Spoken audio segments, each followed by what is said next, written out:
স্বাগতম। ওং নমো নারায়ণে অংশ বিষ্ণুবে ওং জয় মা তারা জগন্নাথ সুভদ্রা বলভদ্রায় নমঃ। আজকে আপনাদের কুম্ভ লগ্ন আর মীন লগ্নের জাতক জাতিকা আপনাদের কেমন যাবে সেটা জেনে নেন। এটি শনির ক্ষেত্র। শনি ও রাহুর মূল ও ত্রিকোণস্থান, বায়ুতত্ত্ব রাশি, স্থির রাশি। শুক্র ও শনি শুভ গ্রহ, চন্দ্র মঙ্গল বৃহস্পতি পাপক গ্রহ, শুক্র হচ্ছে রাজ্য কারক গ্রহ, অতি শুভদায়ক। বুধ অল্প শুভ ফলপ্রদ দেবে, আপনাদের লেখাপড়ায় অবহেলা থাকবে, পরীক্ষায় সেরকমভাবে রেজাল্ট ভালো হবে না, মনোকষ্ট হবে। এটি বায়ুতত্ত্ব রাশি, বিজ্ঞানের কারক।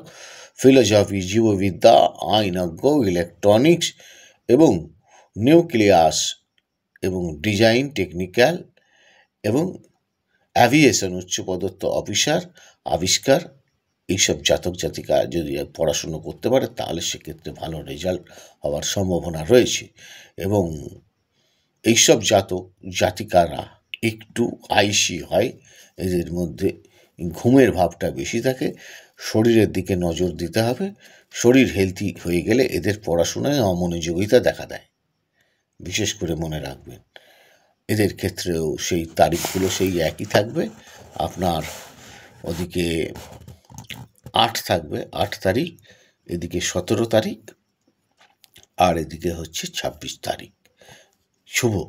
কিন্তু ওই যে শনি যদি খারাপ জায়গায় অবস্থান করে তাহলে ওইসব তারিখগুলোকে অ্যাভয়েড করে এগিয়ে চলতে হবে। এবার আপনার লগ্নতত্ত্বের শেষ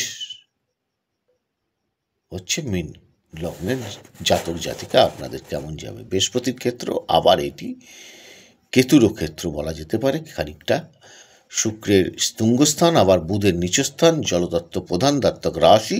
চন্দ্রমঙ্গল কিন্তু মারাত্মক এই ইয়ের ক্ষেত্রে শুভ, এবং রবি, বুধ, শুক্র, শনি এক্ষেত্রে পাপক গ্রহ হয়। যদিও বৃহস্পতির সঙ্গে রবির একটা মিত্রতা আছে, আর বাকি অন্যান্য গ্রহের সঙ্গে সেরকম ইয়ে নেই। তো যাই হোক, বৃহস্পতির সম্বন্ধ রাজ্য কারক গ্রহ, বৃহস্পতি শুভফল পদ, এটা জলজ রাশি হিসেবে বিবেচনা করা হয়েছে। ধীর শক্তি, কমার্স আর আপনার ব্যাংকিং সেক্টরে চাকরি, আর্টস নিয়ে পড়লে ভালো হয়। মেরিন, মেডিসিন, ফিশারি, সাহিত্য, ফিলোসফি, প্রশাসন, জনসেবা প্রভৃতি ব্যাংকিং সেক্টরে এবং উচ্চপদস্থ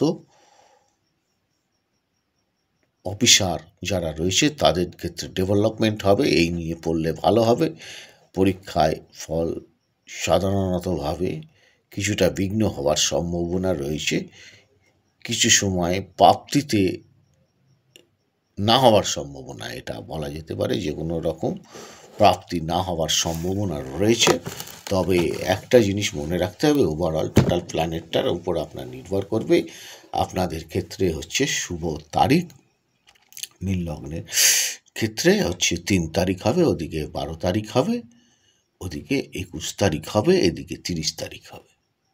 একটা শঙ্কতত্ত্বর একটা সামান্য বিচার। বৃহস্পতি শুভ থাকলে এই ডেটগুলোই কাজ করার চেষ্টা করবেন, ওভারঅল ভালো রেজাল্ট পাবেন। যদি খুব অসুবিধের মধ্যে পড়েন তখন যোগাযোগ করবেন, আর নচেত বৃহস্পতির কবচ ধারণ করবেন। তারা কবচ ধারণ করতে পারেন, বৃহস্পতির মন্ত্র উচ্চারণ করতে পারেন, জপ করতে পারেন, তারা মন্ত্র জপ করতে পারেন, হিং স্ত্রিং হুং ফট স্বাহা, এরকম বিভিন্ন মন্ত্র আছে। তো যাই হোক, বলার শেষ নেই। অনুষ্ঠানগুলো দেখুন, লাইক, শেয়ার, সাবস্ক্রাইব করুন। যারা করেছেন অজস্র ধন্যবাদ। ভালো থাকুন। ঈশ্বর আপনাদের সকলকে ভালো রাখুন, আর আপনারাও অন্যদের ভালো রাখার চেষ্টা করুন।